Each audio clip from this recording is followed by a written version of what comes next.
Assalamualaikum warahmatullahi wabarakatuh, and salam sejahtera with great respect and gratitude. I would like to start our presentation today with a very important and impactful title, Society. In our discussion today, let's explore the various dimensions of society, seeking a deeper understanding of the role of individuals and collective in shaping an inclusive and viable society. I hope this presentation will lead to deep thinking and lasting inspiration for all of us. Thank you. The Latin word "socius", which means association, companionship, togetherness, is where the word society originates. Therefore, a group of people who share a culture, live together, and engage in a social interaction and relationships is referred to as a society. It has been said that society is a system composed of interdependent and related components that work together to sustain the system as a whole. Various academics have provided diverse definitions of society, including Anthony Giddings. Society is the organization, the union itself, and the totality of the formal relationships that bind members of an association together. Talcott Parson. Insofar as they develop from action in terms of mean and relationships, whether intrinsic or symbolic, human relationships can be collectively referred to as society. Arti Lapere, society is not collection of people. Rather, it is intricate web of social norms that develops within and between social groups. People refer to themselves as social and animals. We are not meant to live alone. Our need cannot be met by our family alone. People who are similar to us are what we need in society. When we are surrounded by people who have similar hobbies, religions, language, and lifestyles, we feel at home. We coexist as social animals in communities as well as in society. Humans need society because it allows us to support one another, give to others, and receive from others. Sociologists use the term society to describe the entire pattern of social norm that develop among a group of people rather than a specific group of people. It is an emotion instead of structure, a process as opposed to an object. The system of relationships and the pattern of interactional norm that society members rely on to sustain themselves are what makes society so significant. According to some sociologists, a society can only exist if its members are acquainted and share things or interests. Therefore, the coexistence of two individuals in a bus compartment and their simultaneous presence in the same location do not by themselves constitute society. Rather, society is created as soon as the individual get to know one another. Giddings defines society as a number of like-minded individuals who know and enjoy the like-mindedness and are therefore able to work together for common ends, which suggests the concept of reciprocal awareness. Well, I leave it to my next friend to continue the presentation of this topic. For the concept of society, several ranges of philosophy, such as moral philosophy of social science, and social and political philosophy, are centered of the idea of society. A given society can be defined as the entirety of this relationship among its constituent members. Society are defined by a pattern of relationship, social relationship between individuals who share as distinctive culture and intuition. High level of cooperation language used for communication levels, specialization, and multi-generational camp, town, or city, a characteristic of human society engine environment. Thrift the Western view. There are three main paradigms dominates Western sociology understanding of society, which is functionalism and conflict theory and symbolic interactionism. For the functionalist school of thought holds that members of society cooperate like organ in the body or produce emergence behavior, also known as collective. Sociologists from the 19th century, such as Auguste Comte and Emile Durkheim, held the opinion that society is different level of reality from both biological and organic matter. As a result, explanation of social phenomena had to be developed at this level, with people being only temporary accurate of relatively stable social rules. Second, conflict theory. On other hand, conflict theories hold that social group or classes within society interact with other through conflict as opposed to agreement.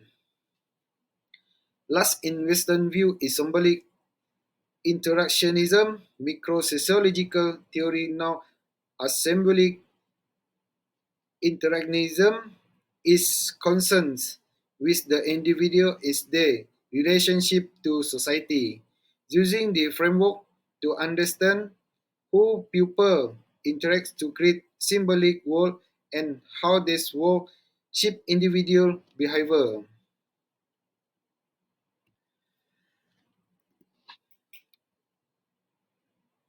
Through non-Western view, it has been said that sociological focus on symbolic interactionism, conflict theory, and functionalism is Eurocentric. Theory from just result about colonial society argue that exploitation, economic instability, and colonial policy that discourage farming result in a decreased interest in work. Will Ibn Khaldun distinguish between two basic types of social structures, sedentary and nomadic.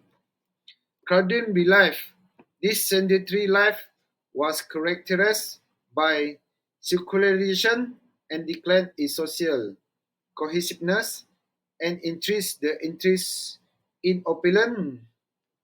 High social connexus is a future of nomadic life. The point number three is the component of a society. Here are the key components that make up a society. Number one is culture. A society's common value, custom, traditional symbols, language, and practice are all part of its culture. Each small people identities, action, and relationship with other in their social group. Number two is social institution. Social institution are ingrained organization and behavioral patterns that serve both the need the community's members and fundamental social roles. The family, education, religion, business, government, healthcare system, and media a few examples of social institution. Number three is social structure. A society structural pattern of roles, relationship, status, and hierarchy are referred to as its social structure. Number four is social group.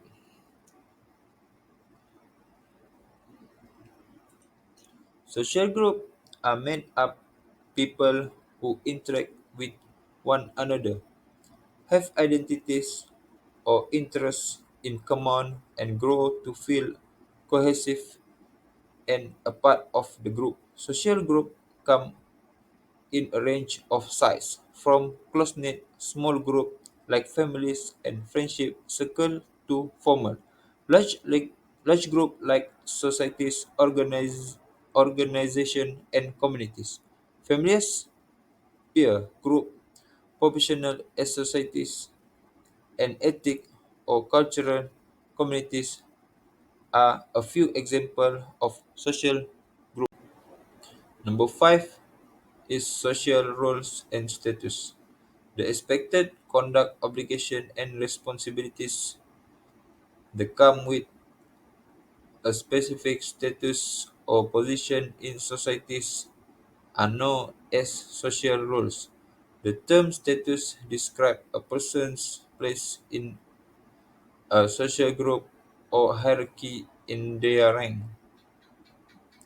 Number six is social norms and value. Social norms are the unspoken expectation and guideline that specify what constitutes appropriate behavior in a community. Number seven is socialization. The process of socialization, which lasts a lifetime, equips people with the knowledge, abilities, attitude, and behavior needed to contribute positively to society.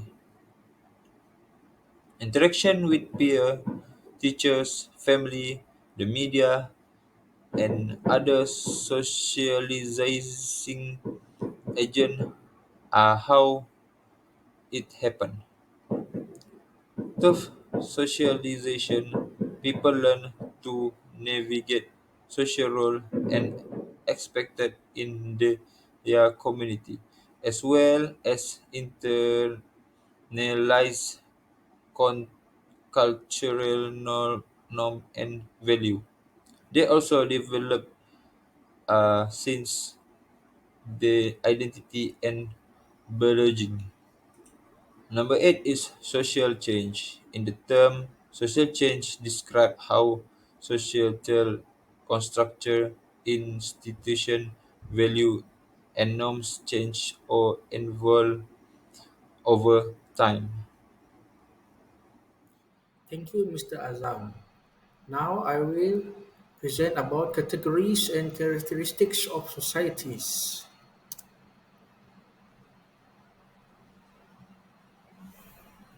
Societies divide societies into different groups based on predetermined standards. The degree of economic and technological development attained by a nation is one such criteria. Consequently, the nations of the world are categorized as the first world, which is highly industrial advanced and economically rich. Second world, which is industrially advanced but not as much as the first category.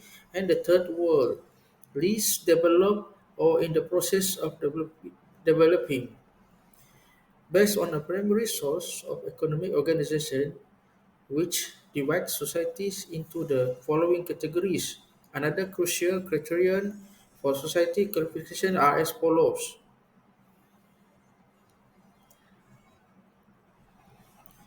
First are pro-industrial or pro-modern society. Hunting and gathering societies.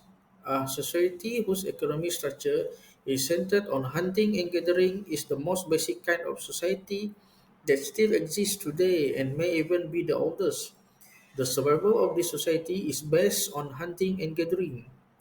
Horticultural and pastoral societies. Pastoral societies are those in which the main source of income is the pasturing of livestock, including sheep, goats, camels, and cattle. Horticultural societies are those whose primary source of income is the cultivation of plants with basic tools like axes, hoes, and digging sticks. And agriculture of agrarian societies are large scale of agriculture, which is primarily dependent on plow using animal labor. It is the foundation of the society which is still dominant. in most parts of the world. Industrial or modern or technology society. Industrial society emerged as a result of this industrial revolution, which started in Great Britain in the 18th century. An industrial society is one of which full-powered machinery rather than human or animal energy is used to produce goods. The third one is post-industrial society. Post-industrial society is the fifth new social category that sociologists have identified. This is not a society built on raw materials and manufacturing, but rather on information, services, and advanced technology. The USA, Canada, Japan, and Western Europe are among the highly industrial nations that have now transitioned into the post-industrial era. It is believed that the society is both a process and structure that work best together. It implies that the society is a structure made up of a web or network of relationship between individuals and institutions. And that society only exists when people behave toward each other. The characteristics of societies are as follows. The first one is extreme in nature. Its essence is abstract. We can only sense it. We are unable to see its structure. It consists of interpersonal connection. It is made up of interpersonal relationship, human behavior, tradition, and rituals. The second one is dynamic in nature. The society order is dynamic rather than static. It is a constantly changing thing. Change is the law of society, according to Herbert Spencer, like water that flow endlessly in a river or stream. It is possible for established association, organization, and groups to dissolve organically or to form new ones. There are three types of changes: gradually, abrupt, and sudden. The third one is consists of people. It is made up of individuals. Society could not exist without its members. It is impossible to have a social life or relationship. The fourth is it is not only a group of persons. Right? A sociologist argues that relationships and interaction between individuals or groups constitute society rather than a collection of people. The fifth one is it is a complex system. It is a constantly evolving. The entire social structure changes as a result of ongoing changes in people's roles, rights, obligations, and circumstances. Its dynamic nature causes its nature to shift from simple to complex. Number six, it is based on independence. Independence is a defining characteristic of social relationship. People and groups within society depend on one another. In order to have needs met, one must rely on others. 7. The cooperation and conflict. Its foundation is teamwork. It is the cornerstone of our social existence. With cooperation, people can satiate their needs and fulfill their desires. Conflicts arise in society as a result of many differences. Similar to cooperation, there was direct or indirect conflict in it as well. Number 8, it is means of social control. It uses its own strategies and tactics to detect how its members behave. It has a number of official and unofficial social control mechanisms. It indicates that its member behavior is governed by laws, legislation, police, codes, mores, customs, tradition, convention, and folkways, as well as formal and informal society control mechanisms like mores, manners, and etiquette. Now, number nine, consists of culture. Every society is unique from the others because each society has its own culture. It is distinct from all others because of our shared culture. Human societies are unique from animal societies. And the last one is mutual Mutual interaction and awareness. It is a collection of individuals interacting with one another all the time. Mutual awareness is the basis for social interaction. Thus, societies cannot exist without awareness and interaction. That's all from us. Thank you.